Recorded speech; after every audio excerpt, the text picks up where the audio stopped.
자, 여러분 안녕하세요. 오늘 대림절 첫째 주일인데 우리 예배 은혜롭게 잘 드리고 또 함께 공부할 수 있어서 얼마나 감사한지 모르겠습니다. 오늘은 오늘 피었다 지는 들풀도 입히는 하나님, 들풀에 깃든 사랑이라는 찬양을 드리고 시작을 해보죠.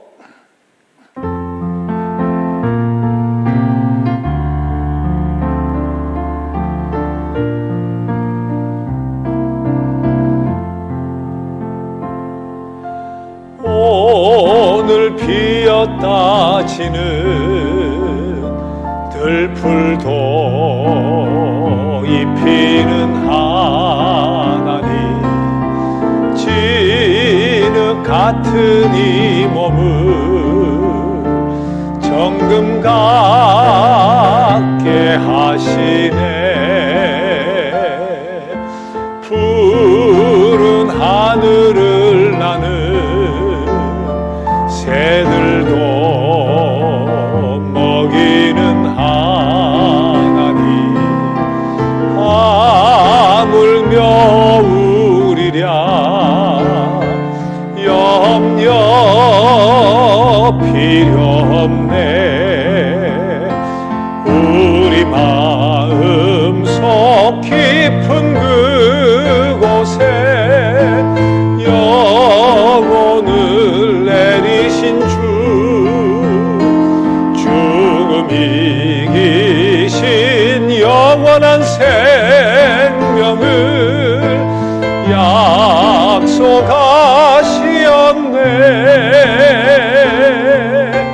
오늘 피었다 지는 들풀도 입히는 하나님, 진흙 같은 이 몸을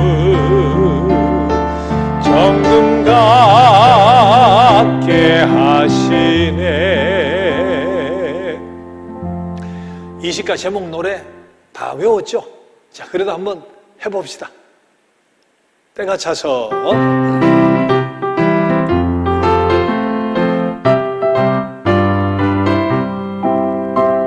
때가 차서 말씀이 육신이 되어 참 사람이신 예수, 곡해에 대한 대변자 예수, 선생 예수님, 구세주 예수님, 어둠에 비친 빛, 빈 무덤 주님이신 그리스도, 복귀칭이 믿음, 데살로니가 전후서, 고린도 전후서 교회, 디모데 전후서, 베드로 전서 거짓 교훈 성화재림, 신구약 40과 자막 없이 합니다. 다시.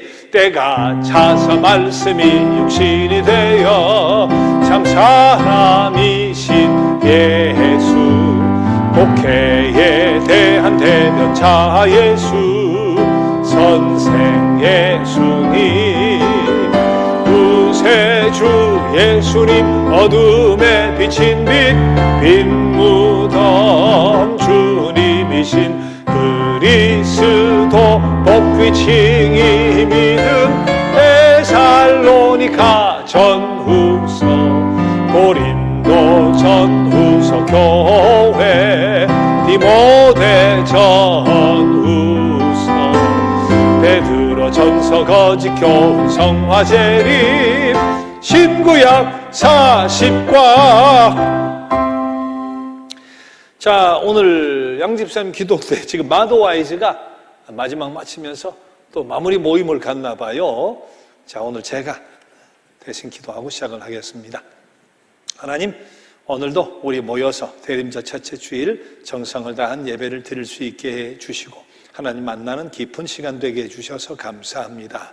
복귀, 칭의, 믿음, 값없이 주신 믿음이 얼마나 놀랍고 귀한 것인가 하는 것을 3번씩이나 강조하며 반복하면서 공부하고 있습니다. 성부, 성자, 성령 하나님이 총동원되어 나 같은 것을 값없이 구원해 주신 귀한 하나님의 사랑 앞에 다시 깊이 감사하고 그 은혜에 젖는 이 시간 되게 하여 주옵소서. 오늘 참 믿음이 무엇인가 하는 것을 생각해 보고자 합니다. 믿음의 3요소, 가슴속 깊이 간직하며 우리가 배우고 알게 되면 그대로 살아가게 되어지는 능력 또한 우리에게 허락해 주옵소서. 예수님의 이름으로 기도드립니다. 아멘. 자, 때가 참에 하나님이 그 아들을 보내사 여자에게서 나게 하시고 율법 아래 나게 하신 것은 율법 아래에 있는 자들을 속량하시고 우리로 아들의 명분을 얻게 하려 하심이라. 갈라디아서 2장 20절 말씀. 오직 사랑 안에서 참된 것을 하여 범사에 그에게까지 자랄지라. 그는 머리니 곧 그리스도라. 에베소서 4장 15절 말씀. 이같이 너희 빛이 사람 앞에 비추어 그들로 너희 착한 행실을 보고 하늘에 계신 너희 아버지께 영광을 돌리게 하라. 마태복음 5장 16절 말씀. 내 아버지의 뜻은 아들을 보고 믿는 자마다 영생을 얻는 이것이니 마지막 날에 내가 이를 다시 살리리라. 요한복음 6장 40절 말씀. 내가 만일 내 입으로 예수를 주로 시인하며 또 하나님께서 그를 죽은 자 가운데서 살리신 것을 내 마음에 믿으면 구원을 받으리라. 사람이 마음으로 믿어 의에 이르고 입으로 시인하여 구원에 이르느니라. 로마서 10장 9절 10절 말씀. 나는 부활이요 생명이니 나를 믿는 자는 죽어도 살겠고 무릇 살아서 나를 믿는 자는 영원히 죽지 아니하리니 이것을 내가 믿느냐. 요한복음 11장 25절 26절 말씀. 오직 성령이 너에게 임하시면 너희가 권능을 받고 예루살렘과 온 유대와 사마리아와 땅끝까지 이르러 내 증인이 되리라. 사도행전 1장 8절 말씀. 다른 이로서는 구원을 받을 수 없나니 천하 사람 중에 구원을 받을 만한 다른 이름을 우리에게 주신 일이 없음이라. 사도행전 4장 12절 말씀. 복음에는 하나님의 의가 나타나서 믿음으로 믿음에 이르게 하나니 기록된 바 오직 의인은 믿음으로 말미암아 살리라 함과 같으니라.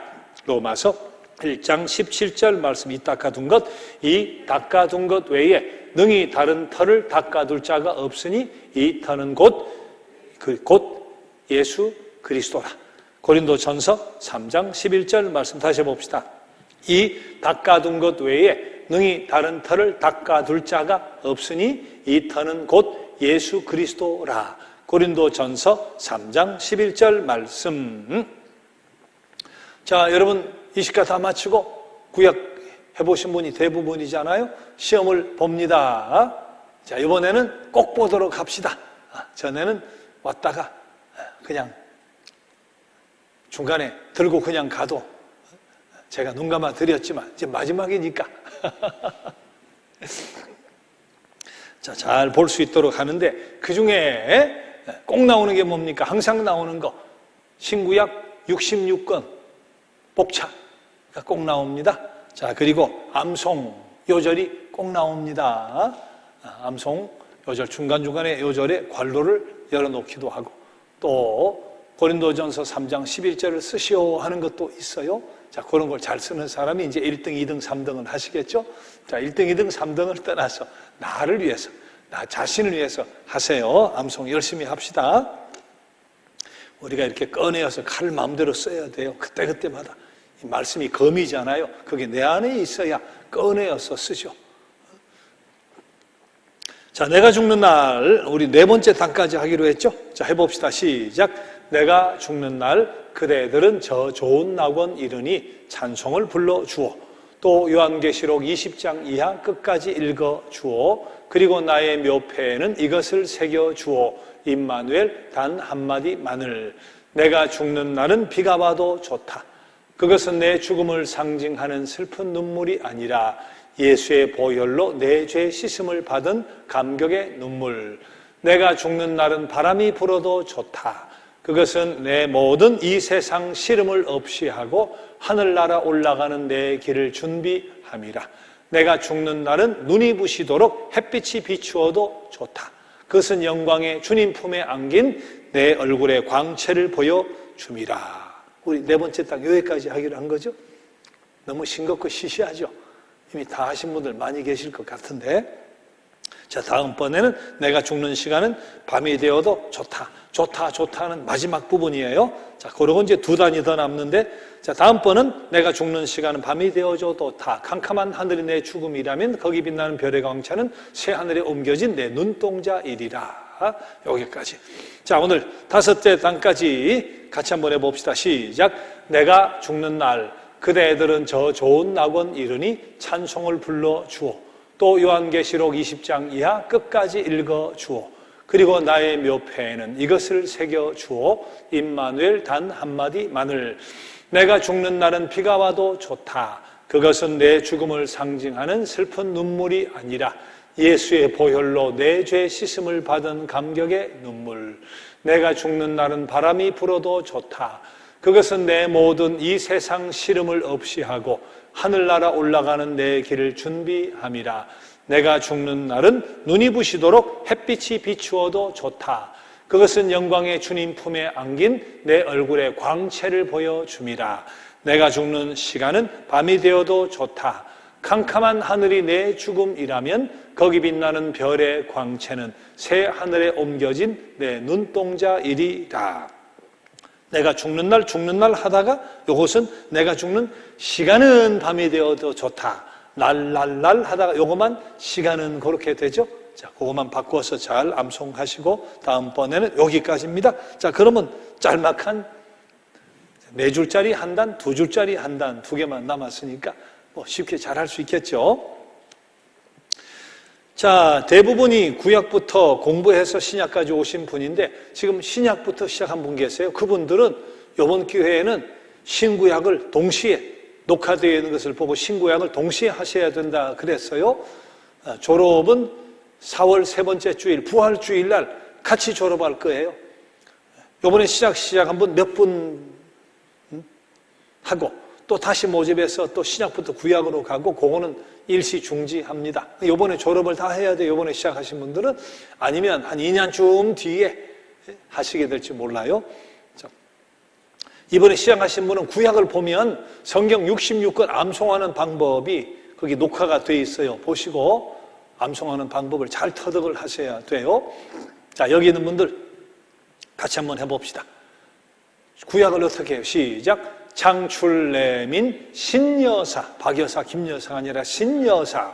그 다음에 룻사 열역, 에스라, 느헤미야, 에스더, 욥기, 시편, 잠언, 전아이, 예예, 에다호, 요아오, 요미나하, 스학, 스말. 저게 뭐야 싶으실 텐데 구약 보세요.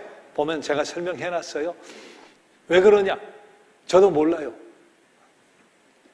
제가 젊었을 때 성경을 외우고 싶은데 그렇게 외우니까 쉽게 잘 외워지더라고요. 금방 외웠는데 베델성 사는 분들이 다 쉽게 다 잘 외워요. 그렇게 해보세요. 이런 방법은 전 세계 유일무이한 방법입니다. 창출레민, 신여사, 룻사 열역, 에스라, 느헤미야, 에스더, 욥기, 시편, 잠언. 박씨 집안의 아이가 아니라 전씨 집안의 아이는 말을 잘 듣죠. 전아이, 예예, 에다호, 요아오, 요미나하, 스학, 스말. 4444 뭐 그런 식으로 끊어서 꼭 해보세요. 외우셔야 돼요. 신앙생활 오래 하고보다 어디가 뭐가 붙었는지 몰라가지고 말이죠. 그렇게 헤매면 그 참 부끄러운 일이에요. 꼭 외우세요. 노력하면 10분, 20분 안에도 외워요. 30분 안에 금방 외울 수 있어요. 노력하지 않으면 평생 가도 못 외워요. 노력을 해야 돼요. 자, 신약은 마마누요, 사로고, 4343으로 그렇게 외우면 금방 외워져요. 27권이지만 전서후서 뭐 1, 2, 3서 이런 게 있기 때문에 빼면 4343, 21로 외워집니다. 자, 마마누요 시작. 마마누요 사로고 갈에 빌골 베디디 빌히야베 요유게. 그러면 끝나요. 간단하게 끝나요. 자, 신구약 다시 한번 해봅니다. 시작하시는 분들 자, 정신 바짝 차리고 열심히 외워야 돼요. 마지막 시험에 창세기 관로하면 출애굽기 쓰셔야 돼요. 사도행전 관로하면 로마서 그렇게 쓰셔야 돼요. 자, 베델은 베델대로 준비해야 되지만 기본적인 기본기를 갖추기 위해서 이것은 꼭 해야 됩니다. 창출레민 시작. 창출레민 신여사 룻사 열역 에스라 느헤미야 에스더 욥기 시편 잠언 전아이 예예 에다호 요아오 요미나하 스학스말 계속 마마누요 사로고 갈에빌골 데디디 빌히야베 요유케 나머지는 살을 붙이면 되죠. 때가 차서 말씀이 육신이 되어 이 시가 노래도 시험에 나옵니다. 때가 차서 관로한 말씀이 육신이 되어 그렇게 쓰시면 돼요. 우리 6개월 동안 노래를 불렀는데 그거 못 쓰겠어요. 자, 그거는 뭐 거저먹기니까 자, 그냥 같이 하시면 돼. 같이 하시면 돼. 자, 숙제 13번 먼저 풀고 오늘 공부를 하겠습니다. 자, 숙제 13번 자신이 생각할 문제 1번 봅시다. 로마서 3장 10절은 무엇을 뜻한다고 생각하십니까? 로마서 3장 10절이 뭔데요? 찾아보면 의인은 없나니 하나도 없다 하는 말씀이에요. 이게 무슨 뜻을 이야기하는 거예요? 의인이 하나도 없다. 의인은 어떤 의미의 의인이에요? 하나님 보시기에 의인. 하나님 보시기에 의인은 뭐예요? 하나님의 뜻으로서 율법이 요구하는 모든 것을 지킨 사람이 의인이죠. 근데 어떻게 하나님이 원하시는 모든 율법, 모든 뜻을 다 지키는 의인이 어떻게 있겠어요? 그러니까 성경은 의인은 없나니 하나도 없다는 거예요. 그런 것은 다른 말로 표현하면 그런 점에서 율법으로 의롭다함을 받고 율법으로 구원받을 수 있는 사람은 하나도 없다. 뭘 지켜서 완벽하게 다 지켜서 구원받을 수 있는 사람은 하나도 없죠. 자, 그것이 의인은 없나니 하나도 없다 하는 뜻이 될 거예요. 두 번째, 성서는 인간이 영생을 얻으려면 하나님이 의로우신 것처럼 의로워야 된다고 가르칩니까? 그렇게 가르치지 않았습니다. 너 구원받고 싶어? 하나님이 의로운 것처럼 완벽하게 의로워봐. 그러면 우리는 방법이 없죠. 그래서 성경은 그렇게 가르치질 않죠. 우리가 하나님처럼 의로워져야 되지만 동등한 의의를 가질 수가 없기 때문에 이 문제를 해결하기 위해서 예수 그리스도를 보내셨고 그분의 의를 힘입을 때 그분의 십자가 부활을 믿고 그분을 내 인생의 주인으로 모셔드려서 그분의 의를 힘입음으로 우리는 구원받을 수 있다. 그렇게 이야기하고 있죠. 세 번째, 하나님께서 우리를 위하여 개입하시지 않고도 하나님의 의와 같은 의를 얻을 수 있습니까? 불가능하죠. 하나님이 개입하지 않으면 어떻게 하나님이 원하시는 의를 우리가 갖겠어요? 그 하나님의 개입이 뭡니까? 절벽 속에 십자가 다리를 척 걸쳐주신 하나님의 개입, 예수 그리스도의 십자가, 그 턱 걸쳐주는 바람에 우리가 믿음으로 바로 의를 힘입고 예수 그리스도 의로 말미암아 구원받게 된 것이죠. 하나님이 개입하시지 않으셨으면 우리는 방법이 없어요. 영원히 방법이 없는 거잖아요. 예수 그리스도를 통한 하나님의 개입 없이는 불가능했던 일이죠. 네 번째, 착하고 칭찬할 만한 생활을 하고도 구원의 의를 갖지 못할 수 있습니까? 물론이죠. 우리가 볼 때 저 사람 칭찬할 만해. 저 사람은 성인이야. 저런 사람 같으면 세상이 얼마나 평화로울까. 저런 사람이 있어 우리 인류가 참 그나마 이렇게 존속할 수 있는 거야. 그런 사람이 있어도 그걸 가지고 구원의 의를 얻을 수 있다. 그건 불가능하죠. 이만한 돌도 연못에 가라앉습니다. 이만한 돌도 가라앉습니다. 우리가 볼 때 요만한 흠을 가진 사람은 정말 칭찬할 만한 생활, 뭐 그렇게 존중할 수 있을지 모르지만 그것도 구원의 의에는 못 미쳐도 한참 엄청나게 못 미치잖아요. 자, 그래서 우리가 행실로 칭찬할 만한 생활을 가지고 구원의 의를 불가능합니다. 자, 5번, 하나님 영원한 임재 앞에 들어가려면 하나님께서는 완전한 의를 요구하신다는 것을 인간이 이해하지 못하고도 그가 하나님과 올바른 관계에 놓일 필요성을 느끼리라고 생각합니까? 말이 길어서 헷갈리지만 영원한 하나님 임재에 들어가려면 무슨 말이에요? 죄가 하나도 없는 완벽한 하나님이 다스린 죄가 하나님이 없는 완전한 하나님 나라에 들어가려면 하나님과 동등한 완전한 의를 가져야 된다. 죄가 하나도 없어야 된다 하는 사실을 우리가 이해하지 못하면 우리가 어떻게 구원의 필요성, 하나님과 바른 관계, 그리스도 그런 필요성을 느낄 수가 없죠. 우리가 그 나라에 갈 만한 완벽한 의, 죄가 하나도 없는 완벽한 사람이라고 하니까 우리가 할 것은 뭐예요? 회개죠. 우리는 회개할 것밖에 없어요. 그래서 회개하고 그리스도의 의를 힘입는 거 아니에요.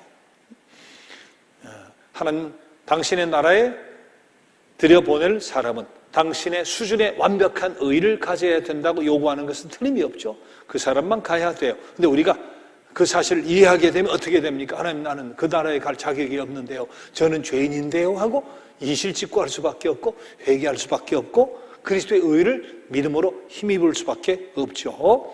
하나님은 당신의 나라에 하나님의 수준의 완벽한 의를 요구하는 자들을 데리고 가기를 원하신다, 요구하신다는 사실을 우리는 분명히 알아야 되죠. 그러나 그 방법이 우리의 노력과 우리의 공로로 불가능하다는 것을 우리가 인정을 하고 그리스도의 의에 힘을 입어야 되는 겁니다. 마지막 6번째, 인간은 성서의 권위를 진지하게 여기지 않고도 의의 개념을 진지하게 생각할 수 있습니까? 성서의 권위를 진지하게 여기지 않고서 어떻게 구원의 문제, 의의 문제, 예수 그리스도의 십자가 부활의 문제, 그것을 진지하게 생각할 수 있겠어요? 성서의 권위를 하나님의 권위로 높여드릴 때 거기에 나오는 구원의 모든 역사들을 그대로 권위 있게 우리가 인정할 수 있는 거니까 성서의 권위를 진지하게 여기는 사람만이 의의 개념, 회개의 개념, 그리스도의 의의 개념을 우리가 진지하게 권위 있게 받아들일 수가 있는 거겠죠. 성서의 권위로만 우리가 구원의 개념을 이해할 수 있다 하는 이야기입니다. 자, 오늘 12가 들어가기 전에 지난번 그림 봅시다. 인간의 지식과 지혜라 하는 것은 옆에 환한 노란 띠와 같이 참 선하고 좋은 면이 많습니다. 우리가 삶을 살아가는데, 우리가 또 행복하게 살아가는데 큰 역할을 하죠. 그러다 그것을 통해 구원에 이른다고 생각하면 착각입니다.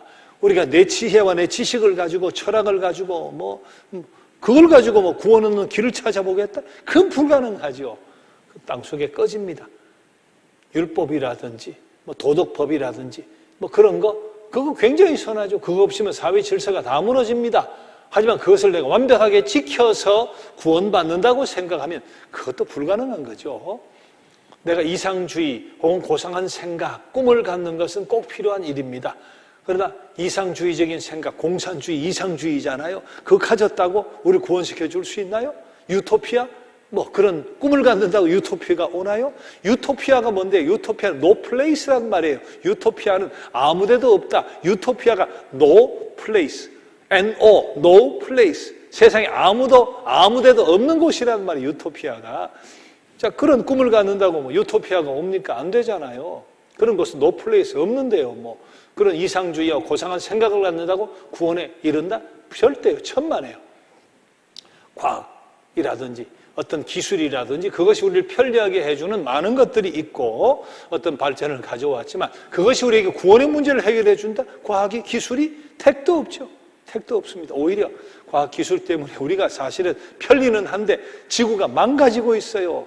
완전히 망가지고 있어요. 해수면이 올라가고 언제 땅이 잠길지, 바다로 잠길지 모르는 환경오염과 공해와 온난화와 이 과학과 기술이 편리해주게 해준 것 같은 긍정적인 면이 있지만 그것이 우리를 구원해준다? 택도 없는 소리죠. 이것을 쳐다보고 숭상하는 사람은 결국은 이런 지대에 서 있는 것을 모르고 있어요. 구원 얻을 수 있는 길은 어디를 쳐다봐야 돼요? 이 좋은 면이 있죠. 이것을 우리가 잘 이용하고 발전시키고 내 인생에 적용을 해야 되지만 구원에 관한 한 우리가 바라볼 것은 하나님께서 길을 열어주신, 행하신 단 한 가지 방법. 하나님이 열어주시지 않았으면 불가능해요. 하나님이 손을 내밀어 열어주신 단 한 가지의 방법, 예수 그리스도의 십자가의 사건을 통해서, 바로 예수 그리스도를 통해서만이 우리는 구원을 얻을 수 있죠. 바로 이 십자가, 하나님 행하신 단 한 가지 유일한 방법, 그리스도의 십자가를 바라보는 그 믿음으로 구원받는 유일한 방법 밖에는 없다 하는 것을 우리는 공부를 했습니다. 복귀에서는 저렇게 잘 가다가 또 어떻게 누가 갖다가 검은 실을 뿌리니까 옛날로 돌아가고 율법으로 돌아가고 철학으로 돌아가고 하려고 하는 히브리서, 로마서, 갈라디아서 우리 공부를 했잖아요. 믿음으로. 자, 지난번 역시 믿음으로 구원받는 의를 공부했다면 오늘 단 한 번 더 믿음이 무엇인가 하는 것에 대해서 공부를 하겠습니다. 자, 89페이지 중간에 보면 탐내야 할 보물이라고 하는 글이 왼쪽에 있죠. 굵은 글씨. 거기에다가 믿음은 이라고 써줘도 좋아요. 믿음은 탐내야 할 보물. 믿음은 탐내야 할 보물이다. 자, 오늘 전반부는 믿음의 유익에 대한 공부를 하는 거예요. 자, 여러분 믿음 생활 하잖아요? 예수님 잘 믿고 살잖아요? 뭐가 좋아요? 뭐가 좋아? 우리 돌아가며 간증하자고 내가 예수님 믿어서 좋은 거 이야기 많이 할 수 있을 거예요. 다 마찬가지죠. 자, 그것을 모으고 해서 5가지. 믿음은 정말 탐내야 될 보물이다. 얼마나 좋은지 모른다. 믿음의 유익 5가지를 공부를 하겠습니다. 자, 첫째, 1이라고 써보세요. 이해를 넓힌다 라고 되어 있죠. 믿음이 왜 좋은가? 믿음의 유익이 무엇인가? 이해를 넓힌다. 자, 무슨 뜻인가 봅시다. 신앙이 지식을 가져온다는 거예요. 신앙이 지혜를 가져온다는 거예요. 예수 믿다 보니까 지식과 지혜의 보고 속에 들어가는데 어떤 지식, 어떤 지혜? 89페이지 제일 밑에 줄부터 같이 한 달락 읽습니다. 크리스찬은 하나님께 겸손히 굴복하여 그를 찾으며 그 안에서 방대한 지혜의 창고를 발견한다. 잠언 1장 7절은 여호와를 경외하는 것이 지식의 근본이라는 말씀이에요. 계속 읽어봅시다. 이것은 다만 볼 수 있고 만질 수 있고 증명할 수 있는 것만을 믿을 수 있는 사람들에게는 영원히 숨겨져 있다. 마태복음 11장 25절은 찾아보면 지혜롭고 슬기로운 자들에게는 숨기시고 어린 아이들에게는 나타내신다. 그런 말씀이에요. 무슨 말인가 하면, 자, 믿음이 지식을 가져온다. 믿음이 지혜를 가져온다. 특히 어린아이같이 내가 지혜롭네 하고 이런 사람 말고 어린아이같이 순수하게 믿고 단순하게 받아들이면 눈이 뜨입니다. 어떤 눈이 뜨이는가? 먹고 살고 명예를 누리는 것이 다인 것처럼 알고, 많이 배웠던 사람도 말이죠, 공부 많이 했다는 사람들도 보면 생각이 단순한 경우 많아요. 잘 먹고 더 잘 누리고 더 편하게 살고 안락하게 살고 내 명예 누리고, 그게 많이 배웠다고 하는데 그 틀에 갇혀있는 사람 무지무지 많습니다. 근데 그것이 다인 줄 알았는데 내가 많이 배웠던 적게 배웠던 상관없이 믿음의 눈이 뜨이기 시작하다 보니까 무궁무진한 지식과 지혜의 세계에 눈이 떠지는데, 예를 들어 하나님이 어떤 분인가? 하나님의 뜻이 무엇인가? 하나님의 섭리가 무엇인가? 나를 향한 하나님의 기대가 무엇인가? 알 수 없었던, 생각을 못했던 것에 대한 이해가 막 생겨요. 내가 왜 살아야 되는가? 세계 존재 이유가 무엇인가? 내 삶의 목적이 무엇인가? 삶의 참 가치가 무엇인가? 삶의 참 의미가 무엇인가? 생각해보지도 않았던 그런 무궁무진한 지식과 지혜의 보고 속에 들어가게 된다는 거예요. 때로는 고통의 의미까지, 거기에 대한 지식과 지혜가 생기고 말이죠. 그래서 예수 잘 믿고 살다 보면 인생의 참 삶의 의미, 참 삶의 가치, 그런데 눈이 뜨여요. 그런 지식이 생기고 지혜의 깊이가 생긴다니까요. 박 박사도 얼마나 단순한지 모릅니다. 세상에 박 박사라는 사람도 먹고 잘 살고 편하게 살고 그런 데만 그냥 눈을 붉히고 어떻게 돈 많이 벌고 내가 유명해지고 높아지고 단순하게 그렇게 사는 사람 많아요. 하지만 마음을 비우고 믿음으로 받아들이고 신앙의 눈이 뜨이면 이전까지 알 수 없었던 세계에 대한, 내 인생에 대한, 삶에 대한 눈이 뜨입니다. 그런 지식, 현명한 지식, 현명한 지혜가 들어와요. 그래서 예수 믿는 사람들이 폭이 넓습니다. 지식과 지혜가 훨씬 넓습니다. 폭이 넓어요. 자, 그것이 믿음의 유익이다. 여러분 그렇지 않아요? 예전까지 맨날 먹고 살고 그거 쳐다보고 살았으면 내가 얼마나 단순한 동물이 됐겠어요. 신앙생활 하다 보니까 우리가 무궁무진해집니다. 상식의 폭도 무궁무진하지만 인생에 대해, 하나님에 대해, 신앙의 가치에 대해, 삶의 가치에 대해, 내 삶의 목적과 의미에 대해 지식과 지혜가 무궁무진하게 폭이 넓어졌잖아요. 자, 2번째, 보물을 유업으로 받고 축복을 받는다. 자, 고단락 옆에 읽어봅시다. 히브리서 11장 6절. 하나님께 나아가는 자는 반드시 그가 계신 것과 또한 그가 자기를 찾는 자들에게 상 주시는 이심을 믿어야 할지니라. 그 상은 어떤 상이에요? 육적인 상이 있고요, 우리 마음에 주시는 상이 있고요, 영적인 상이 있고요. 그런 보물을 유업으로 받아요. 여호와는 나의 목자시니 내 삶을 책임져 주시잖아요. 사망의 음침한 골짜기에서도 나와 함께 계셔 주시고 삶의 필요를 채워 주시고 살아갈 힘과 능력과 강건함도 주시고 육적인 상, 보물을 주시잖아요. 마음은 또 어때요? 우리 마음은 예수 믿고 살고 믿음 가지고 깊이 들어가다 보니까 편안해져요. 옛날에 비하면, 예수님 모르고 살았을 때 비하면 편안해져요. 기뻐져요. 즐거워져요. 내 마음에 보물이 생기잖아요. 내 마음에 상 주시잖아요. 그런 축복을 경험하고 살죠. 내 영혼은 성령으로, 하나님의 영으로 원래 창조했던 영의 자리를 채우기 시작하니까 내 영이 충만해져요. 풍성해져요. 하나님과 예배하고 교제하게 되고, 때가 되면 그 영의 자리를 채웠기에 우리는 영원한 아버지의 나라에서 눈뜨게 되어지는 영적인 존재로 하나님 인정하시는 하나님의 자녀로 영생의 삶으로 인도해 주시는 그런 복이 우리에게 임하는 보물을 유업으로 받는다. 상 주시는 복을 우리가 받잖아요.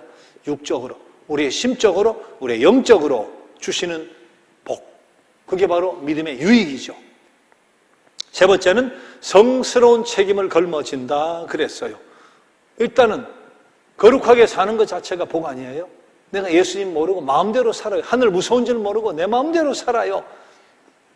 그거 하고 내가 거룩하게 살려고 애를 쓰는 거하고 다르잖아요.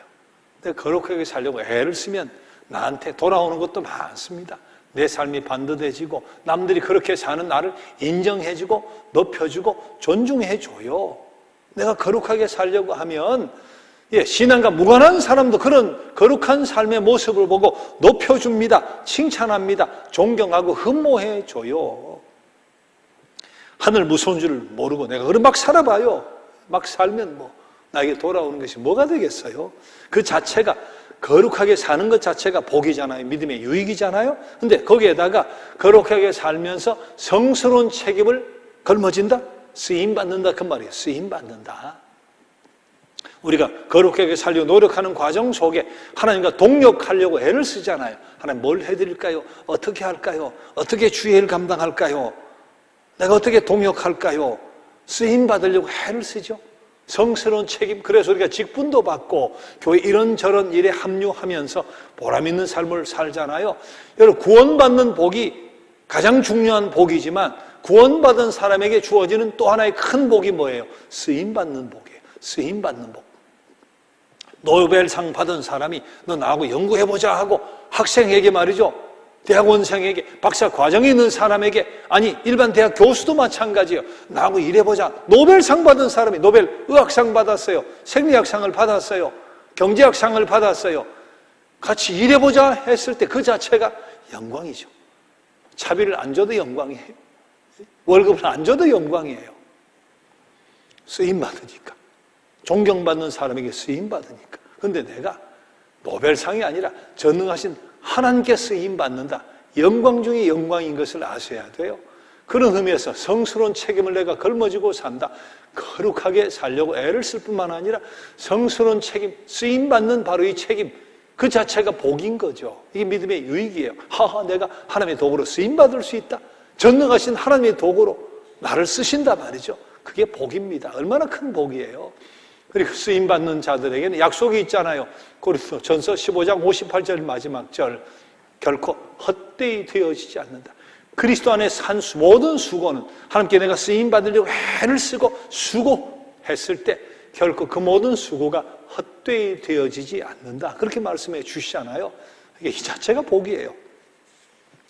자, 네 번째는 91페이지로 넘어가서 두려움과 좌절감을 없이 한다 그랬어요. 자, 거기 읽어봅시다. 두려움은 실제적이다 하는 것. 시작. 두려움은 실제적이다. 인간은 아무도 두려움이 찾아오는 것을 피하지 못한다. 그리고 두려움이 찾아와 신호를 하면 사람들은 여러 가지 방법으로 이것을 맞는다. 어떤 사람은 이것을 항구적인 손님으로 마음속에 맞아들여 내일에 대한 염려로 오늘을 허송하는 생을 보낸다. 그들은 두려움으로 마비되어 자신을 부모 없는 미아나 보호자 없는 고아로 여기는 것처럼 구속에 움츠리고 있다. 그들은 많은 것에 대하여 염려하고 초조해 한다. 그리고 자신들이 살벌한 세계에서 버림받아 홀로 있다고 느끼기 때문에 밤마다 잠을 이루지 못한다. 믿음의 사람은 그렇지 않다. 두려움과 염려가 찾아올 때 그 기간은 짧다. 믿음의 유익이에요. 믿음의 유익이에요. 우리 살다 보면 믿는 사람도 두려울 때가 있죠. 절벽 속에 처 있는 것 같고 높은 산 올라가려고 하다 보니까 가슴이 턱 막히고 가시밭길 쳐다보면 못 건너갈 것 같고 그런 걱정과 두려움이 있을 때가 왜 없어요? 인생 살다 보면. 예전에는 그냥 무너지고 자빠지고 용기 잃어버리고 인생 한탄하고 가슴 치고 말이죠. 세상이 끝난 것 같고 그렇게 살았지만 믿음을 가지고 살다 보니까 두려운 것은 두려운 거지. 내가 인간인데요. 그러나 옛날하고 다릅니다. 믿음을 가지고 살면 다릅니다. 또 강력한 믿음을 가지고 살면 또 달라집니다. 그 속에서도 말이죠. 두려움을 이겨낼 수 있는 힘이 생겨요. 좌절감을 딛고 일어설 수 있는 능력이 생겨요. 그게 믿음의 유익이에요. 우리 그런 믿음을 경험하고 살잖아요. 시편 시인이 사망의 음침한 골짜기를 다닐지라도 내가 해받을 것을 두려워하지 않는다 말이지. 그런 당당함이 생긴다니까. 믿을 구석이 있잖아요. 전능하신 나를 사랑하시는 살아계신 하나님. 믿을 구석이 있잖아요. 내가 맡겨드리고 신앙은 전적인 신뢰 아니에요. 전적으로 내가 맡겨드리는 거잖아요. 그 가운데서 세상은 알지 못하는 주님 몰랐을 때와는 비교할 수 없는 그런 마음속에 확신과 자신과 용기가 생겨나는 두려움과 좌절감을 없이 하는 그런 역사를 경험해 가는 것이 또한 믿음의 유익이에요. 그 두려움은 어느 정도까지 가느냐? 죽음 앞에서. 우리 양수영 권사님 이야기 많이 했잖아요. 양수영 권사님. 믿음의 깊이에 따라 다르죠. 그러나 정말 큰 믿음, 참 믿음 가지면 죽음 앞에서도 당당할 수 있습니다. 양수영 권사님 우리 주일 때도 말씀드리고 했지만 3개월 남았습니다. 서울대병원의 의사가 급성백혈병으로 치료를 하다가 항암제 투여하다가 이제는 방법이 없습니다. 3개월 남았습니다. 그렇게 선고를 딱 받는 순간 마음으로 본인은 감사했다고 고백을 했어요. 감사하다. 내가 지금 이 병 들고 했을 때도 그랬고 그전에도 하나님 내가 걸어 다닐 때 나를 불러가 주세요 하고 기도하고 하나님 조금 더 이쁠 때 나를 불러가 주세요 했는데 지금 두 가지가 그래도 나에게 남아있을 때 불러가 주셨으니 기도 응답이라고 3개월 남았습니다 했는데 감사합니다 하고 고백을 했다잖아요. 참 얼마나 영광스러운 죽음이에요. 우리 김정준 목사님 시 우리 읽었잖아요. 지금 외우고 있잖아요. 젊은 시절 마산 결핵요양원에서 맨날 죽어져 나가는 그런 시신들을 보면서 목사님 죽음을 어떻게 생각하세요? 죽음을 뭐라고 생각하세요? 내가 죽는 날 저저 낙원 이러니 찬송을 불러다오.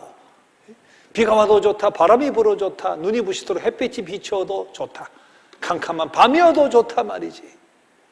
그 다음 우리가 남은 두 단락 속에 뭐가 있어요? 나는 이날이 오기를 기다리노라. 다만 주님 뜻이라면 이 순간내로도 닥쳐오기를 번개와 같이 닥쳐와 번개와 함께 사라지기를. 어떻게 그런 고백이 가능해요? 이게 신앙의 능력이에요. 믿음의 능력에 그런 능력이 있다니까요. 믿음은 두려움과 좌절감도 없이 하는 능력이 있다. 천상명 시인의 귀천이라는 시도 여러분 잘 아시죠? 마지막 부분에 나 하늘로 돌아가리라. 아름다운 이 세상 소풍 끝내는 날 가서 아름다웠더라고 말하리라. 그렇게 되잖아요. 죽음 앞에서 죽음이 나 이 땅 사는 게 소풍이다 말이지. 부르시는 그날은 소풍 끝내는 날이다. 가서 아름다웠다라고 말하리라. 맹성강 장로님하고 정명자 우리 권사님 연세 많잖아요. 언제 식사하는 날이 있었는데 식사하는데 정명자 권사님 귀천을 다 외우셨대요. 그 앞에서 밥 먹다가 외우셨어. 처음부터 끝까지 이 시를.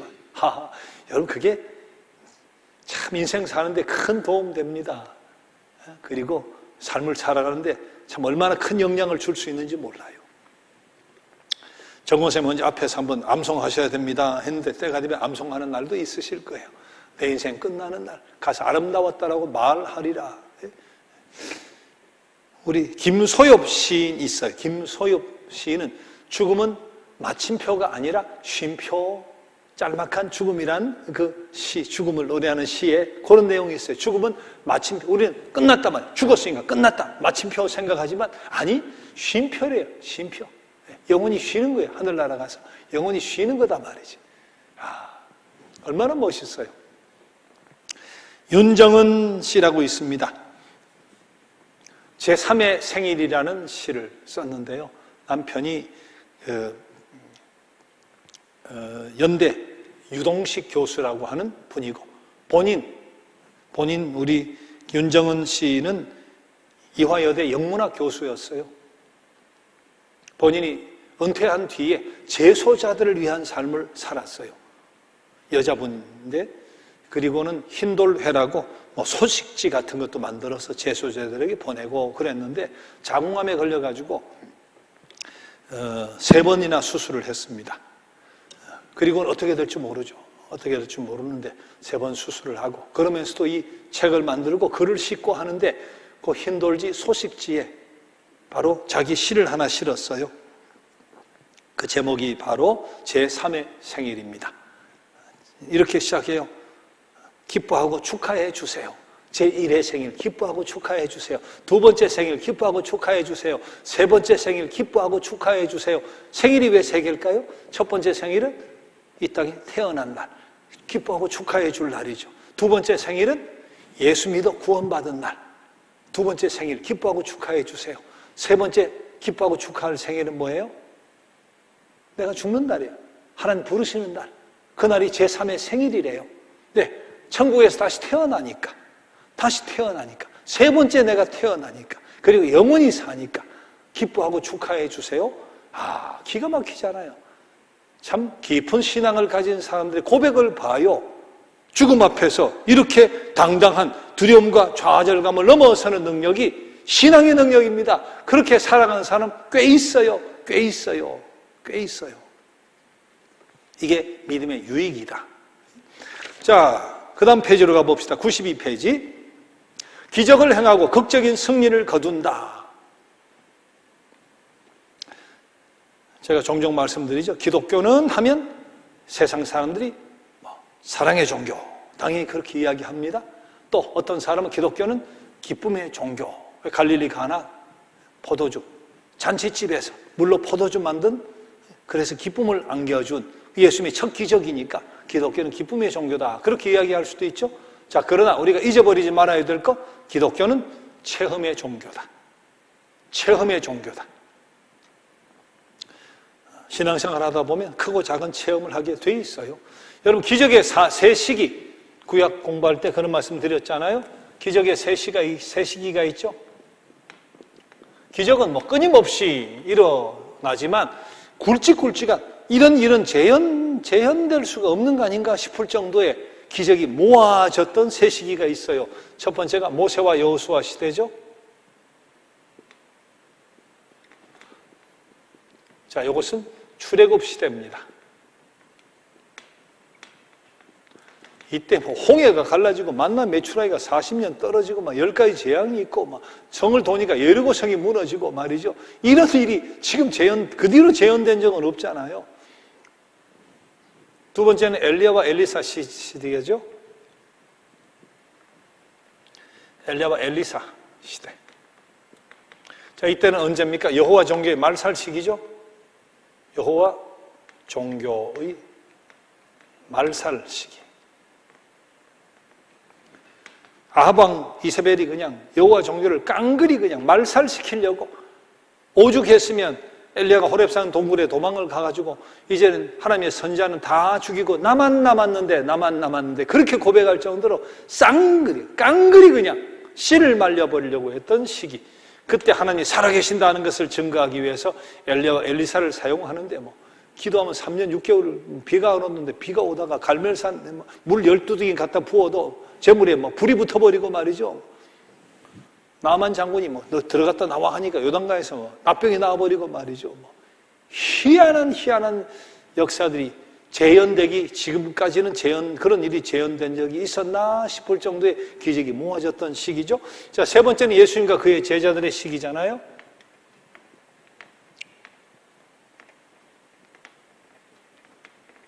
자, 이때는 뭡니까? 교회의 탄생 시기죠. 교회의 탄생 시기.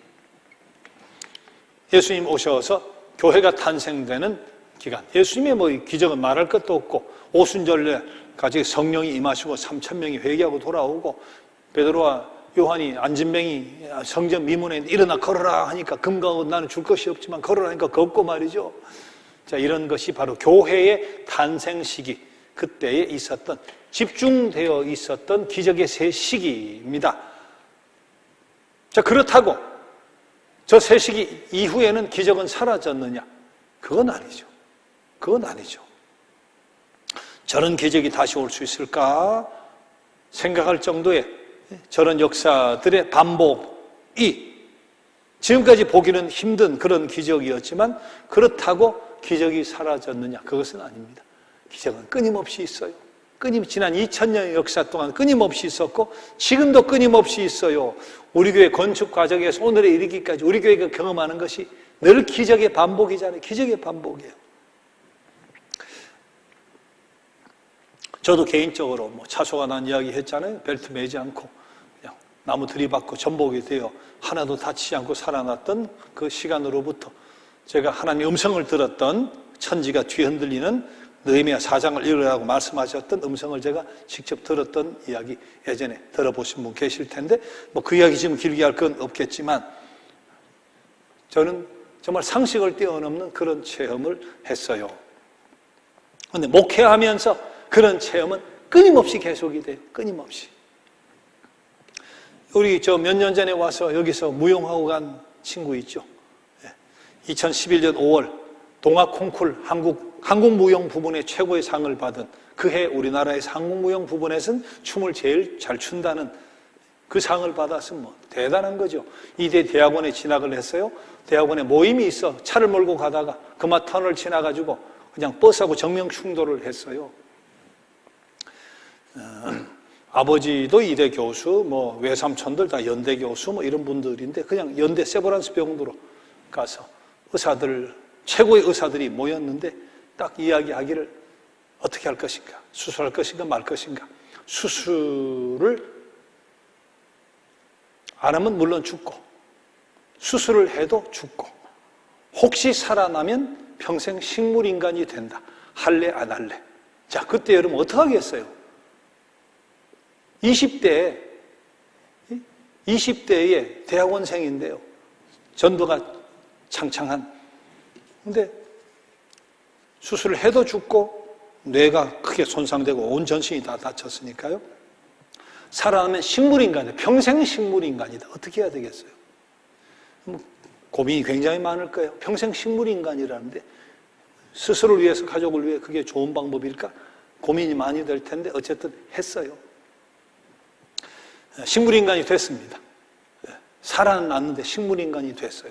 아무것도 꼼짝도 못하고 그렇게 돼버렸는데, 참 신기한 것이 그 응급실 중환자실과 기도하면 어느 순간 눈이 파르르 떨리는 거예요. 미세하게. 결과적으로 어떻게 됐어요? 여기 와 춤췄잖아요. 여기가 춤췄다니까.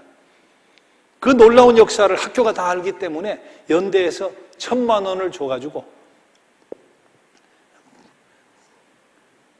채플, 연대 2대 채플, 한 번 예배 드리는 게 아닙니다. 전교생이 예배 드리니까 여러 번 반복하죠. 무용수들 다 비용되고 창작 무용 만들어가지고 그렇게 되어진 과정을 무용으로 표현을 했어요. 연대 2대 두 학교 채플 시간에 끊임없이 반복해서. 기적입니다. 기적. 그런 기적이 있어요. 자, 우리 장인어른도 골수암으로 돌아가셨는데 그때 참 서울대병원에서 방법이 없고 그랬을 때 우리 장인어른이 그렇게 기도를 하셨대요. 평생 목회하신 분이거든요. 하나님, 제가 이렇게 세상을 떠나면 참 교인들이 이렇게 날 위해 골수 기증을 해주고 애를 쓰고 하는데, 기도하고 하는데 이게 참 덕이 안 되지 않습니까? 하나님 3년만 살려주세요. 그렇게 기도를 하셨다는 거예요. 근데 어느 순간 의사가 가져와가지고 무균실에 계셨어요. 무균실에. 어느 순간 의사가 기적 같은 사진을 보여주고, 목사님 들어오셨을 때 이 사진입니다. 지금은 이 사진입니다. 이 사진에서 이 사진으로 가는 것은 의학적으로 설명이 불가능합니다. 하고 퇴원하라고. 그래서 뭐 외국도 가시고 설교도 하시고 다 하셨어요. 은퇴하신 뒤에. 근데 정확하게 3년 사시다가 돌아가셨어요. 딱 기도한 대로 3년만 더 연장을 해주세요 했는데 딱 3년 사시고 돌아가셨어요. 자, 기적, 나은 것도 기적이고 3년간 사신 것도, 그렇게 사신 것도 또 알아 누워 사신 게 아니에요. 정상인으로 사셨어요, 3년을. 그런 기적 이야기하면 정말 끝이 없습니다. 끝이 없습니다. 우리 교회 안에 교우들 끝이 없습니다. 이게 신앙의 능력이에요. 신앙의 역사입니다. 믿음의 유익입니다. 기적을 행하고 극적인 승리를 가져오는 그런 역사를 경험하게 돼요. 자, 믿음의 유익 5가지를 지금 이야기를 했잖아요. 첫째가 뭐였어요? 이해의 폭이 넓어져요. 단순하지 않습니다. 지식과 지혜의 폭이 넓어집니다. 하나님에 대해, 인생에 대해, 삶의 가치에 대해, 의미에 대해 깊어져요. 생각이 깊어집니다. 이해의 폭이 넓어집니다. 자, 두 번째는 보물을 유업으로 받죠. 상 주시는 하나님, 내 육신의 삶을 책임져 주시는 마음의 평화와 기쁨과 안심을, 또 용기를 주시는, 영적으로 우리 삶의 자리를 채우셔 하나님과 교제하고 영생의 삶으로 인도해 주시는 상이에요. 보물을 유업으로 받아요. 자, 세 번째는 뭐였습니까? 성스러운 책임을 걸머지는 거죠. 내가 거룩하게 살게 돼요. 거룩하게 사는 것이 복입니다. 예? 세상처럼 살지 않고 거룩하게 살면서 하나님께 쓰임받는 성스러운 일에 참여하고 책임을 맡은 쓰임받는 삶을 살아가는 복이 있잖아요. 그리고 두려움, 죽음 앞에서도 두려움을 넘어설 수 있는, 좌절감을 넘어설 수 있는 그런 능력을 얻잖아요. 마지막은 뭡니까? 기적을 체험하고 극적인 승리를 경험하는 그런 역사도 믿음의 유익이다. 우리가 신비주의, 기복주의, 그런데 현혹해서 빠져서만 살아서는 안 돼요. 맨날 신비, 맨날 복복, 그렇게 현혹되어서 살면 신앙이 건전해지지 않습니다. 정말 미신적이 돼버려요. 그러나 신앙의 신비를 거부하는 것도 불신앙이에요. 신앙의 신비를 거부하는 것도 불신앙. 신비만 쫓아 신비주의로 살아가는 것도 건전하지 않은 신앙이지만 신비를 거부하는 것도 건전한 신앙이 아니죠. 신앙의 세계는 그런 세계가 있기 때문에. 그러나 기억할 것은 기적, 지혜, 십자가. 그걸 잘 기억해야 돼요. 맨날 기적. 신비주의. 혹은 내 머리로. 지혜. 인간의 지식을 가지고 살고. 그거는 성경 뭐라 그래요? 바울 사도가 고린도전서 1장 22절 이하에서 유대인은 표적, 기적을 구하고 헬라인은 지혜, 지식만 구하지만 나는 십자가에 달리신 예수 그리스도만 알기로 했다. 십자가. 기적이나 이런 체험이 어디서 나타나요? 십자가 지고 따르는 과정 속에서 이런 믿음의 능력과 역사와 기적을 경험하는 거예요. 기적만 한다고 되는 것도 아니고 인간의 지혜만 찾아 다녀도 되는 것이 아니라 십자가 지고 따르는 주님의 기적의 역사가 어떻게 나타났어요? 십자가에 죽으시고 그리고 사흘 만에 부활하셨잖아요. 십자가 다음에 부활이잖아요. 우린 십자가에 못 박히신 그리스도를 전한다 한 것 같이 끊임없이 십자가 지고 따라가신 주님의 삶을 따라가려고 묵묵히 행진을 해나가다 보면 그 속에서 이런 믿음의 유익을 경험하게 돼요. 이런 신앙의 신비를 경험하게 돼요. 기적만 쫓으려고 하지 말고 또 그것이 어디 있어? 인간의 지식만 쫓으려고 하지도 말고 십자가를 지고 그 뒤를 잘 따라봐요. 그러면 이런 놀라운 신앙의 유익과 역사를 체험하게 돼요. 자, 그러면 이제 하반부 두 번째 제 주제는 무엇인가? 그러면 믿음이란 뭔가 하는 거예요. 자, 믿음의 유익이 이렇단 말이지. 이런 놀라운 세계가 믿음의 세계 속에 있다. 그러면 그 믿음이라는 게 뭐냐? 우리 믿음이라고 다 같은 믿음이 아닙니다. 지난번 나이테 그렸잖아요. 1살짜리 나이테가 있고 100살, 1000살짜리 나이테가 있고 나무가 비슷해 보여도 끌어놓고 보면 천지 차이입니다. 1000년 차이가 날 수 있어요. 2000년 차이가 날 수 있어요. 높이나 굵기로는 고만고만한 것 같은데 말이죠. 몇백 년, 몇천 년 차이가 날 수 있다니까. 믿음이라고 다 같은 믿음이 아닙니다. 자, 이런 능력과 역사를 경험할 수 있는 성숙한 믿음을 우리가 가져야 되는데, 자, 그 3가지 요소를 잘 기억을 해야 돼요. 믿음의 3요소입니다. 믿음의 3요소. 믿음의 3요소 하면 일단은 믿음, 소망, 사랑, 그것이 생각이 날 수 있는데, 신앙의 3요소, 믿음, 소망, 사랑, 그렇게 생각이 들 수 있지만, 자, 지금은 믿음의 3요소. 믿음의 3요소가 뭐냐 하는 것을 공부를 해봅시다. 자, 오늘 거기 보면 지, 정, 의. 자, 3가지예요. 지, 정, 의. 요걸 가지고 공부를 하게 될 텐데, 지정의를 다른 말로 표현하면 어떻게 됩니까? 지는 지식. 하나님을 아는 바른 지식이 없이 믿음이 생기겠어요? 하나님은 전능하시다, 창조하신 분이다, 어디나 계신다, 우리의 기도를 들으신다, 사랑이시다, 정의로우신 분이시다. 하나님에 대해서 알지 못하고 어떻게 믿음을 가질 수 있겠어요? 하나님에 대해서 지식이 얄팍한데 참 믿음, 성숙된 믿음, 그런 이야기 붙일 수가 없잖아요. 지식이 있어야 된다. 정은 뭡니까? 동의. 마음으로 아멘 해야 이게 믿음이지. 성서에 대한 지식, 기독교 신학에 대한 지식, 우리 일반 교인보다 더 많이 가진 불신자들이 있어요. 연구하는 사람이 있잖아요. 그래서 보면 성경이 너무 잘하는 거예요. 기독교 역사에 대해 너무 잘하는 거예요. 근데 그분들은 마음에 동의를 안 하는 거예요.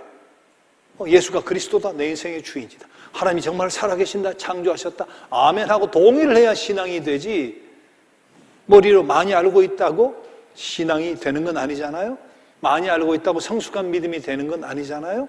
그래서 동의가 들어가, 아멘 하고 그렇습니다, 믿습니다 하고 동의가 들어가야 믿음이 되죠.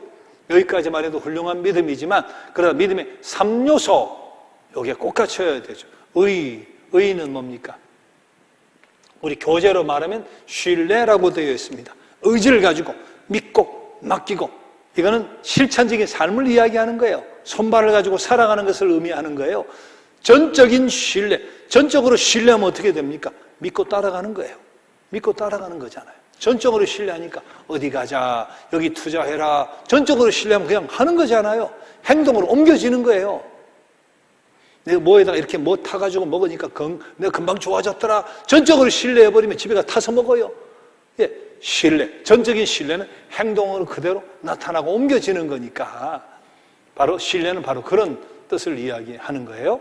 자, 그럼 교재를 보고 마저 설명을 하겠습니다. 자, 성숙한 믿음의 요소는 무엇인가? 믿음의 3요소. 첫 번째, 단락 같이 읽어봅시다. 믿음은 시작. 믿음은 진공 상태에 거하는 것이 아니다. 만일 인간이 이스라엘의 역사적인 경험과 나사렛 예수의 품격 안에서 계시된 하나님의 뜻과 목적을 알지 못한다면 그는 하나님의 뜻과 목적을 믿기 어려울 것이다. 우리는 알지 못하는 것을 받아들일 수 없으며 알지 못하는 메시지에 응답할 수도 없다. 믿음은 지식을 전제로 한다. 무엇을 믿어야 하는지, 믿음의 내용도 모르고 어떻게 신앙이 생기겠어요? 자라겠어요? 믿음의 내용을 알아야 되죠. 기독교 신앙의 내용을 알아야 되잖아요. 그래서 배워야 돼요. 훈련해야 돼요. 안 그러면 삼천포에 빠집니다. 맹목적인 신앙이 돼요. 머리가 비어 있어요. 기독교 신앙의 내용에 대해서 단편적으로만 알지 꿰뚫어서 설명하고 방어할 수 있는 그런 능력이 갖춰져 있지 않으면 어느 순간 코가 깨어가지고 저 삼천포로 빠진다니까요. 이단들에게 넘어지고 자빠지고. 왜? 지식이 없으니까. 기독교 신앙에 대한 바른 지식이 없으니까. 무엇을 믿어야 하는지 믿음의 내용을 잘 모르니까. 순수함은 좋은데 여러분, 바른 지식이 없으면 순수함만 가지고는 세상을 이기고 사단의 세력과 유혹을 이겨낼 수가 없어요. 뿌리가 있어야지. 뿌리가. 신앙의 뿌리, 깊이 있는 뿌리가 있어야. 안 그러면 사단의 밥이 됩니다. 신앙이도 모르니까 사탄의 밥이 돼. 이러면 이런가 저러면 저런가 그냥 밥이 돼보고 사탄의 먹이가 된다니까요. 세상을 이길 수 없어요. 말씀에 검이 안 들어있기 때문에. 그래서 알아야 돼요. 믿기만 하라.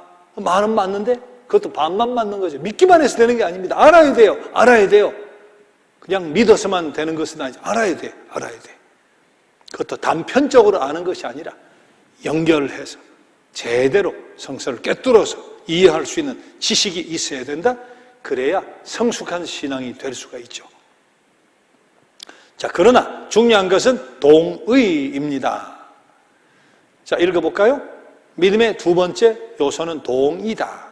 인간은 그리스도 안에 나타나는 하나님의 계시를 아는 것으로 충분하지 않다. 그가 믿음을 가지려면 그 진리에 동의해야 된다. 그렇죠? 믿음의 내용을 알게 되었다고 그것으로 충분한 것이 아닙니다. 그것을 자신의 것으로 동의해야 돼요. 밤하늘을 수놓은 아름다운 별들을 이렇게 바라보면서 또 푸른 수목들, 아름다운 꽃들 이렇게 바라보면서 이렇게 찬란한 아름다움은 사람의 힘으로 창조될 수가 없지. 이게 우연히 생길 수도 없지. 하나님이 만드셨어요 하고 고백해야 그게 동의가 되어야 되잖아요. 그렇습니다. 이것은 하나님의 솜씨입니다 하고 제가 이렇게 설교를 하거나 성경이 되어 있을 때 그렇습니다 하고 마음으로 동의가 돼야 그것이 바로 믿음이 되는 거니까 나도 그렇게 믿습니다 하는 동의가 당연히 따라야 되는 거죠. 자, 그러면 세 번째는 무엇입니까? 마지막 페이지, 신뢰. 신뢰가 무엇인가? 다이아몬드표 3개 같이 읽어봅시다. 첫 번째 거, 신뢰는 알고 믿는 진리에 대하여 적극적인 반응을 보인다. 신뢰는 알고 믿는 메시지에 인격적으로 개입하는 반응을 보인다. 신뢰는 예수 그리스도 안에 나타나는 하나님의 뜻과 목적과 약속에 적극적으로 참여한다. 자, 밑에 달랑 맞아봅시다. 말하자면 하나님의 진리를 알고 믿고 행하면 참 믿음을 찾을 수가 있다는 것이다. 따라서 지식만으로는 믿음이 성립되지 않는다는 결과가 된다. 지식과 동의의 결합으로도 믿음이 성립되지 않는다. 지식과 동의와 신뢰가 함께 결합될 때만 산 믿음이 생기는 것이다. 지식은 뭐로 하는 겁니까? 머리로 알고. 동의는 뭐로 하는 겁니까? 가슴으로 하죠. 가슴으로. 뭐 해요? 믿고. 신뢰는 뭐로 하는 거예요? 손과 발로. 뭐 해요? 행하고. 이게 믿음의 3요소예요.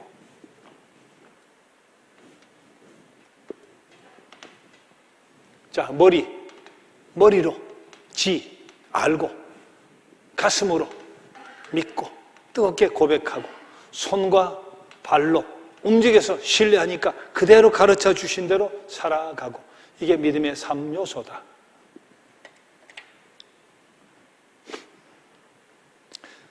자, 그림에는 이것은 라틴어로 쓰여져 있죠. 노티티아 아센수스 후이두키아. 자, 그렇게 쓰여져 있습니다.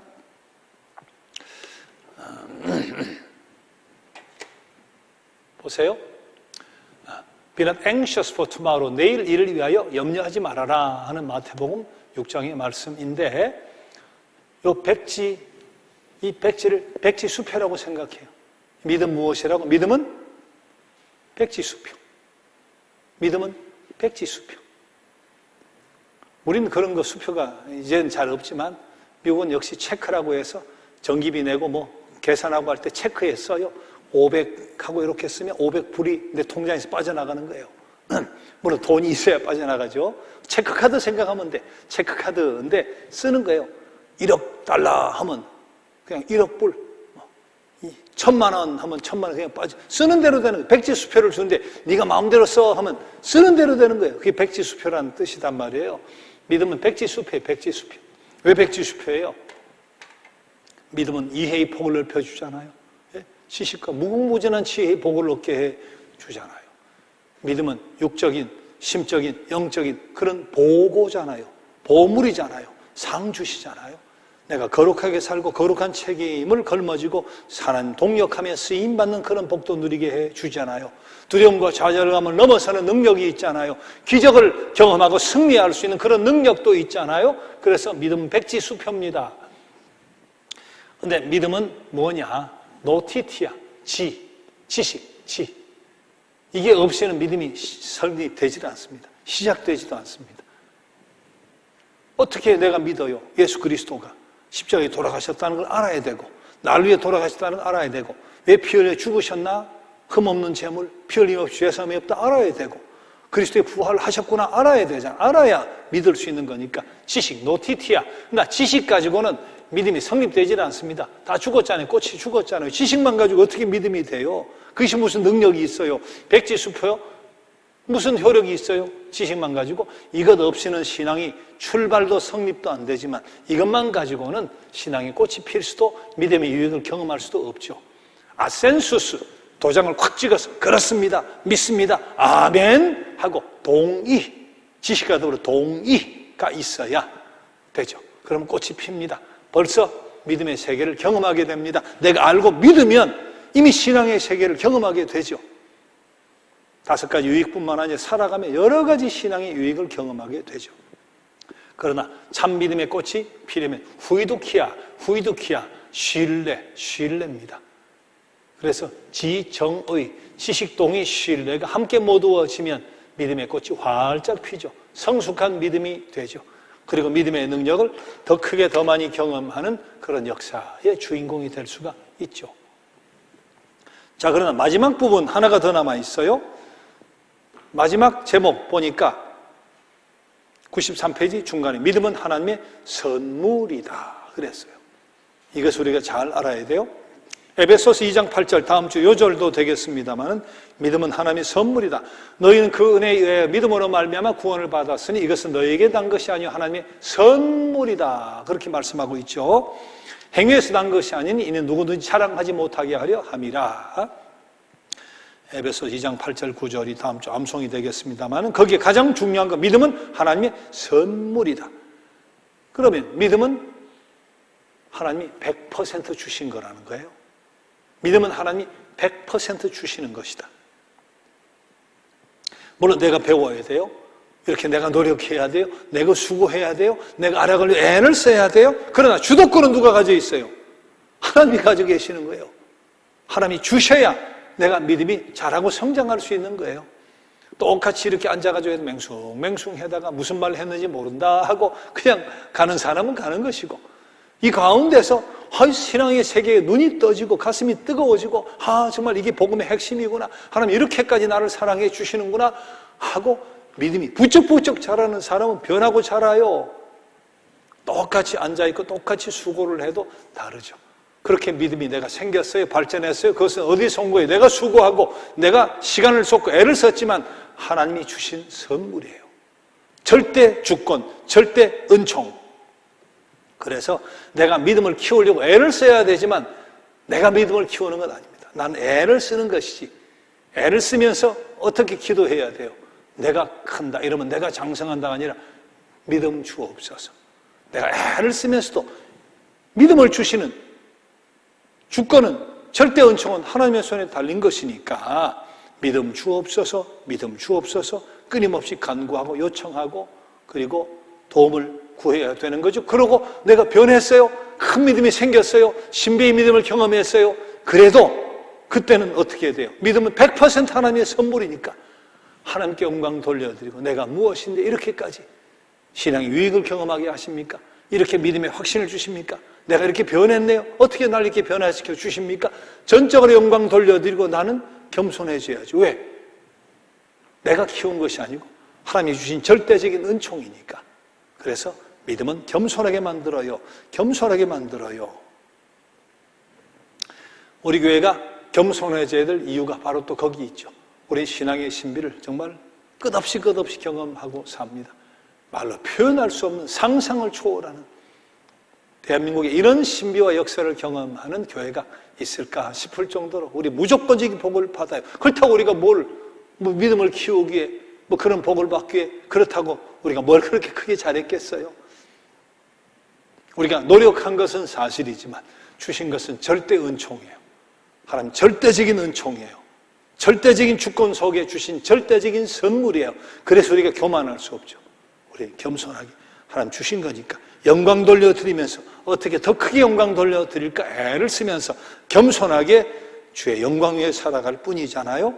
우리가 믿음은 하나님의 선물이다. 그래서 우리가 믿음을 가지고 남을 업신여기서는 안 됩니다. 어떻게 네 믿음은 그거밖에 안 되냐? 나는 예수 믿은 지 5년밖에 안 되는 30년 신앙생활로 고작 그것밖에 안 되느냐? 그렇게 할 수가 없어요. 내가 그렇게 짧은 시간에 변화되었다고, 나중된 자가 먼저 되었다고 하면 전적으로 주신 하나님 은혜의 선물이니까 하나님께 감사할 일이지, 남을 정죄하고 비난하고 견주고 제고할 일이 아니다 말이죠. 이 사실을 꼭 알아야 된다. 내가 성숙한 믿음을 갖게 되었고 믿음의 장성한 분량이 충만하게 되고 신앙의 놀라운 신비를 경험해도 믿음은 하나님의 선물이다. 나에게 주신 절대적인 하나님의 선물이다. 그 사실을 꼭 기억하면서 겸손히 감사하면서 영광 돌려드리며 살아야 할 줄 믿습니다. 자, 지난번 나이테 그림도 그렸는데요. 신앙은 나이테와 같아요. 신앙은 나이테와 같아서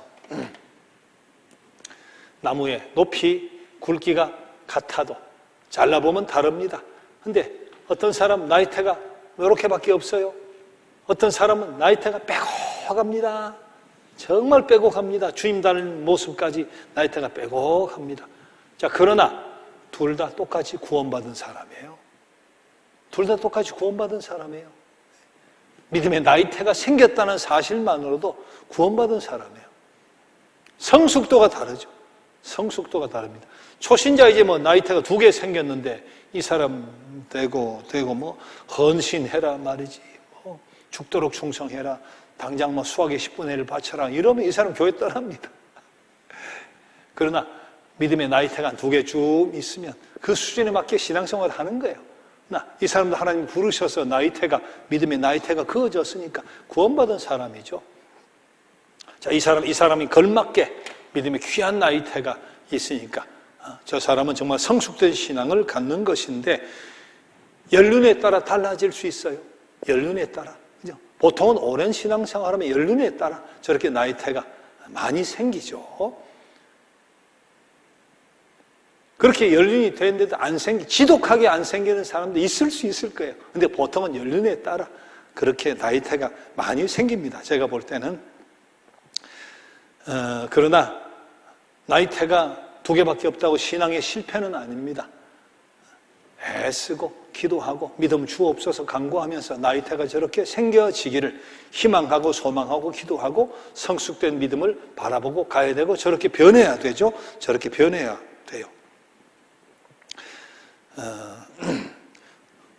어떤 의미에서 신앙은 계단 같은 거예요. 계단 같은 거. 계단. 처음에는 여기 시작하는 겁니다. 계단을 한꺼번에 바울 사도같이 획기적으로 확 건너뛰는 경우 있지만 보통은 디모데형으로 점진적으로 신앙이 그렇게 자라고 변해요. 근데 답답한 것은 날이 가도 허구한 날 시간이 지나도 여기에 서 있는 사람이 있어요. 여기에 서 있는 사람. 우리 교인들은 그런 분 잘 없는 것 같아요.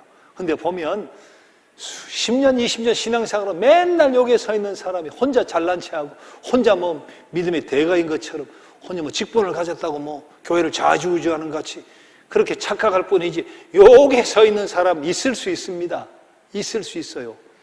신앙생활 몇십 년 지나도 나이테 요만큼 가져있는 사람이 있을 수 있어요. 나중된 자가 먼저 될 수도 있는 거죠. 우리가 바라야 되는 것이 뭐겠어요? 한 단계 한 단계 믿음의 단계가 이렇게 올라가는 신앙생활 되기를, 성숙한 신앙생활 되기를, 빼곡한 나이테가 되어지기를 소망하며 성령의 도우심을 구하며 할 수 있는 최선을 다한 배워가고 노력해가고 애를 쓰고 사모하고 하나님과 깊이 교제하고 성령의 도우심을 구하면서 이렇게 되어지기를 소망하고 실제로 그렇게 돼야 되죠. 머리 되시는 그리스도에까지 자라라 그랬으니까. 제가 또 잘 그리는 그림 중에 이런 그림 있잖아요. 신앙 1단계는 1단계 신앙에 하나님의 나라는 여기 있잖아요. 우리가 어디에서 부름을 받게 될지 모르지만 그러나 일만한 신앙을 가지고 일만한 삶을 살다가 여기에서 부름 받으면 부끄럽습니다. 정말 부끄럽습니다. 우리가 왜 이런 나이테가 되어야 될까요? 여기서 여기까지 올라가는 신앙생활을 해야 될까요? 우리가 이렇게 가다가 이 높은 위치에서 성숙된 신앙의 자리에서 하나님을 만나야 될까요? 그렇게 애써서 신앙생활하고 성숙한 신앙인이 되기 위해서 애를 써야 될 이유가 어디 있을까요? 첫째는 부끄럽지 않은 구원 받으려고. 부끄럽지 않은 구원. 턱걸이 해가지고 20년, 30년, 50년 신앙생활로 나이대 2개 딱 가지고 서너 개 가지고 하나님 앞에 간다. 부끄러워서 어떻게 만나겠어요? 신앙생활을 수십 년 하고 1단계에 떡 앉아가지고 말이죠. 그래가 나를 불러버리면 부끄러워서 어떻게 하나님 뵙겠어요? 영광스러운 구원 얻기 위해서라도 우리는 이런 신앙생활을 해야죠. 우리가 이런 신앙생활을 해야 될 이유가 뭡니까? 인생의 본분이 뭔데요? 하나님께 영광 돌려드리는 거. 삶의 본분이 뭔데? 인생의 본분이 하나님께 영광 돌려드리는 건데 저 아래 단계 나이테 두서너 개 가지고 어떻게 영광을 돌려드리겠어요? 저 신앙 가지고 하나님께 영광 돌려드리기 위해서라도 우리가 성숙한 신앙생활을 해야죠. 자, 세 번째는 성경에 보니까 상급이 있다 하잖아요. 하늘의 상급. 바울 사도는 내가 멸류관 기다린다고 했잖아요. 하늘의 상급 받기 위해서라도 우리가 성숙한 신앙생활 해야죠. 네 번째, 오늘 백지수표 같은 믿음의 유익을 경험하기 위해서라도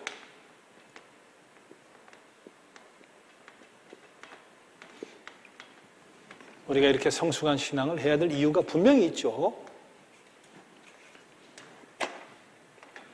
자, 믿음의 3요소 다시 한번 봅시다. 자, 믿음은 백지수표와 같은 겁니다. 여긴 두려움의 문제만 내일을 위하여 두려워하지 말아라 하는 것만 아니죠. 믿음 백지수표와 같은 거예요. 예를 들어서 오늘 5가지가 다는 아니죠. 백지수표니까 무궁무진합니다.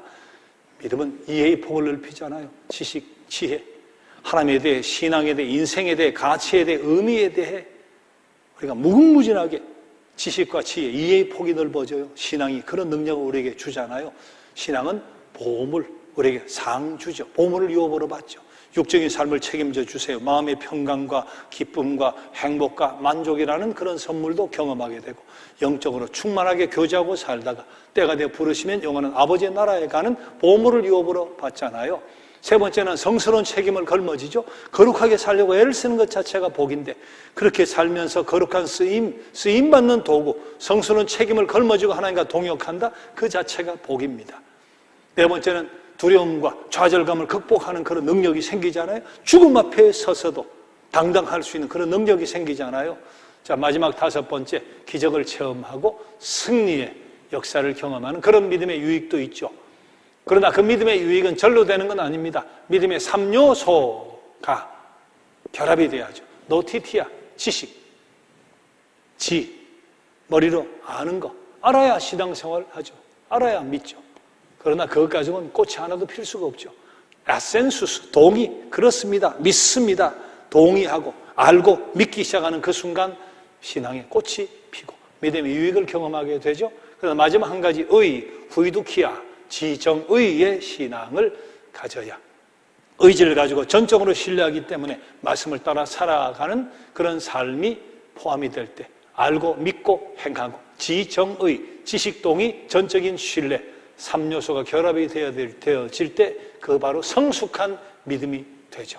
성숙한 믿음을 가지면 부끄럽지 않은 구원을 받습니다. 성숙한 믿음을 가진 사람은 하나님께 큰 영광 돌려드립니다. 성숙한 신앙을 가진 사람은 하늘의 상급도 받게 됩니다.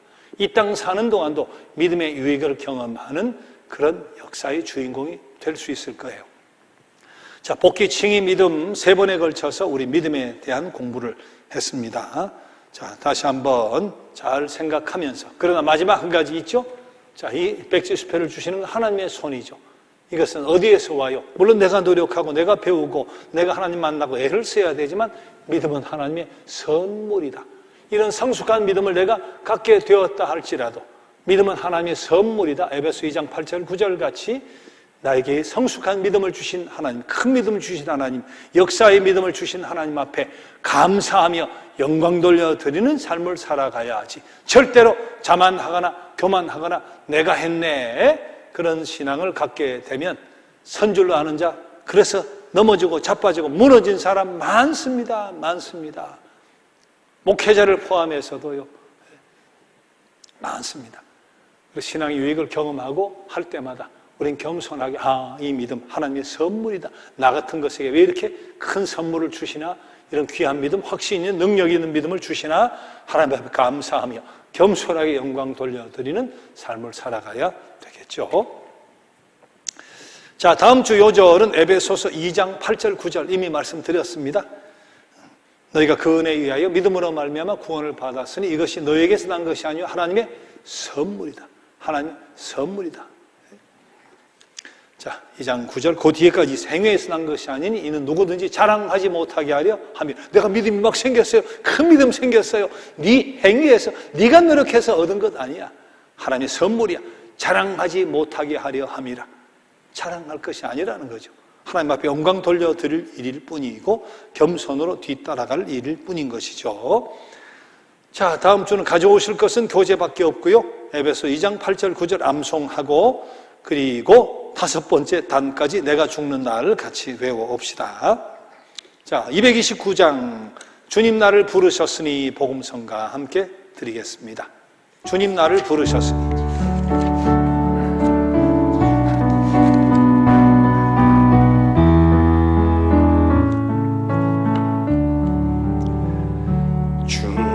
나를 부르셨으니, 주님 나를 부르셨으니, 내 모든 정성, 내 모든 정성 주만 위해 바칩니다. 주님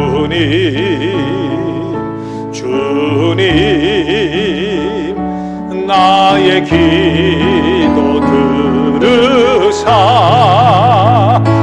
영원토록 주님만을 사모하게 하옵소서. 주님 나를 사랑했으니, 주님 나를 사랑했으니 이 몸 바쳐서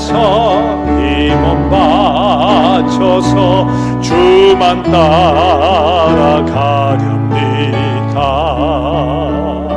주님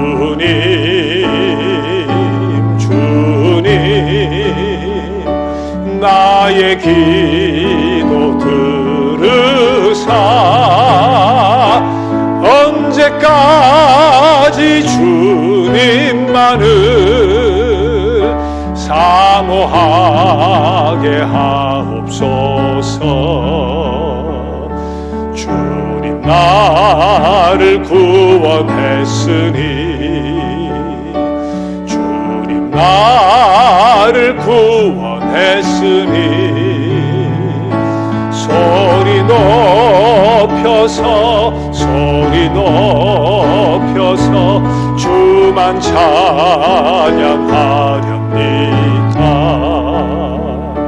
주님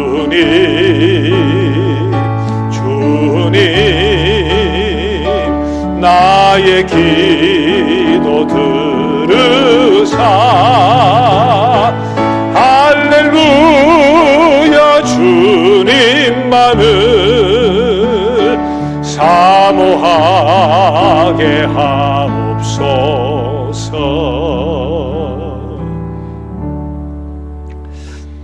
우리가 신앙생활한 지 몇 년 되는 사람도 있고 수십 년 되는 사람도 있습니다.